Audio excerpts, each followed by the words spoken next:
I've always struggled with figuring out the best and easiest way to manage all of my dot files and put them under version control with Git. Dot files are configuration files like your .cshRC shell configuration file or your neovim config, typically found in .config/nvim. These files normally live in your home directory, and on macOS or Linux, the home directory is denoted by the tilde symbol. The problem is that this directory also has a lot of other files alongside your dot files, so putting your home directory under version control isn't really an option, and it can be tricky to keep everything organized. GNU Stow is the perfect solution to this issue. It essentially allows you to create a separate directory where you can place all of your dot files in the exact same structure you would have them in your home directory. This way you can keep everything together and put the separate directory under version control. Then GNU Stow can mirror the contents in this directory to your home directory through the use of symlinks. And a symlink is just a special type of file that points or is a shortcut to another file.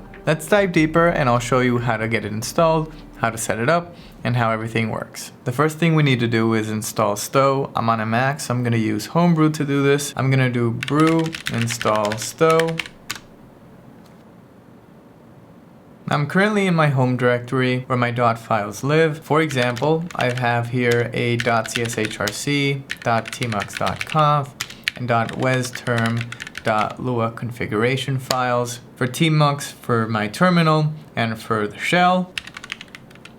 I also have a .config directory, which in turn has an nvim directory inside with my neovim configuration. Now what I want to do is create a new directory inside of my home directory, and I'm going to call it .files. It's important that this directory is located in your home directory, and what we can do now is move our .files to this new directory. I'm going to move into it by doing cd .files. Then, as I mentioned earlier, we can make this a Git repository. I'm going to do git init. And then I'm going to move some of my dot files here. I'm going to do mv /.cshRC /.tmux.conf /.westerm.lua, and I want them inside of this directory. And if I do ls-a to show dot files, you'll see that we have a .git directory for our Git repository and the dot files I just moved into here. Now remember, it's important that you structure your dot files in this directory in the exact same way you would put them inside of your home directory. Now I also want to add my neovim config. So first I need to create a .config directory. And then I can move my neovim config located in my home directory /.config/nvim into this new .config directory. Now I can run the following command so you can see what our directory looks like right now. We have our .config directory with our neovim config. This .git directory is for our Git repository. Then we have a .tmux.conf file, .westerm.lua, and .cshRC. Now that I moved my dot files, if I open neovim, for example, you'll see that it no longer has any configuration. What we need to do now is run stow dot. What this command will do is take everything inside of the dot files directory and create symlinks for these files into the parent, which is exactly where we need these files. I'm going to press enter, and now if I open neovim, my configuration is back. Let's move over to our home directory here. Now if I execute the following, you'll see now that we have our dot files in the home directory, but each of these files are now a symlink that points to the file located in our dot files directory. Now let's also look at our .config/nvim directory, and you'll see that this is also a symbolic link to the .config/nvim directory in dot files. Now I'll move back into dot files. Again, let's see everything. You might be wondering whether or not this .git directory gets copied to our home directory as well. Thankfully, Stow has a built-in ignore list that'll ignore common directories and files that you might not want to stow. The default ignore list looks like this, and as you can see here, .git is automatically ignored by Stow, as well as .git ignore and a readme, so you can also add a readme to your .files directory, making it very convenient by default. To confirm this, I'll move back to my home directory, And then I'll do ls-ld.git to check if this directory was symlinked into our home directory, and we won't have any results, which is exactly what we would expect. Now, if you want to modify the default ignore list, you can create a .stow-local-ignore file. So for example, under Dotfiles, I can create a .stow-local-ignore file. Then I could copy all of this, open the file with NeoVim,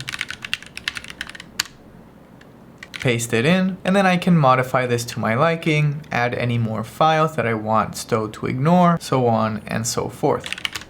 Now, if I want to remove all of these symlinks that Stow created, then it's very straightforward as well. I can do stow-d followed with dot. Then the dot files will be gone from my home directory. So again, if I open NeoVim, it won't have anything configured.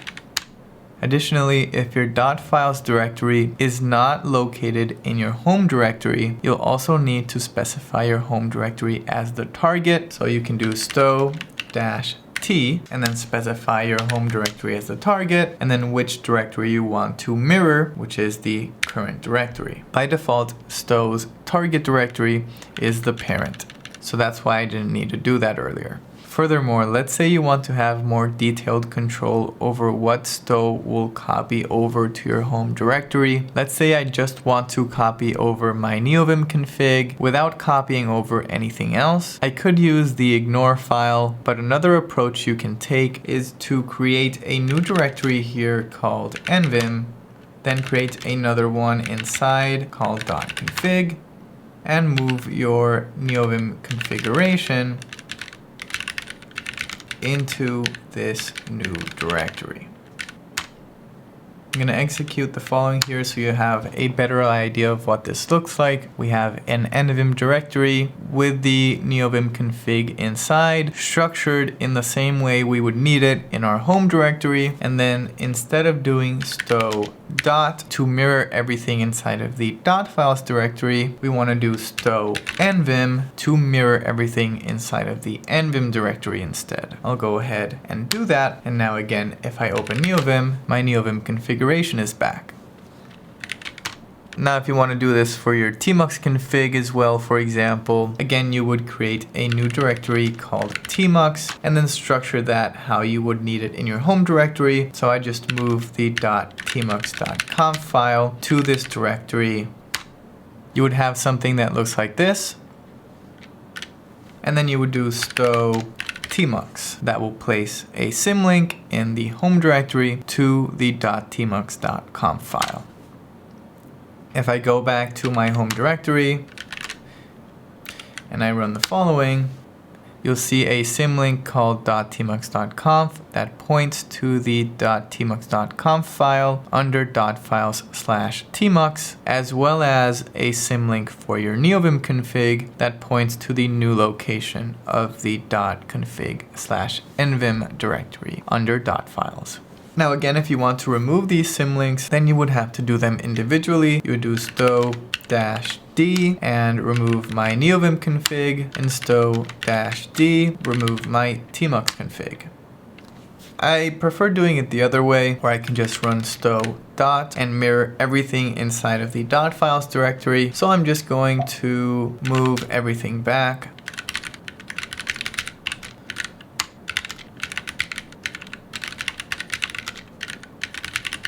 As well as remove these directories. Then we'll have something like this again, and I can do stow dot.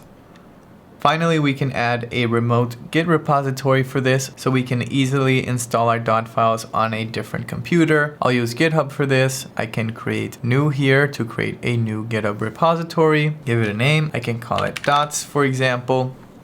You can choose whether it's public or private. If it's public, be careful with exposing any sensitive information. I'll just click on private here, and you can do create repository.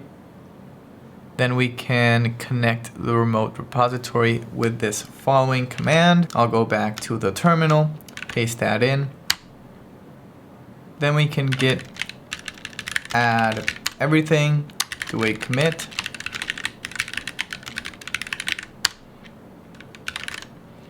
and then push everything to the remote. There we go. Now our dot files are saved in our GitHub repository, and we can easily use git and stow to add our configurations to another computer and make sure we don't lose any of our changes either.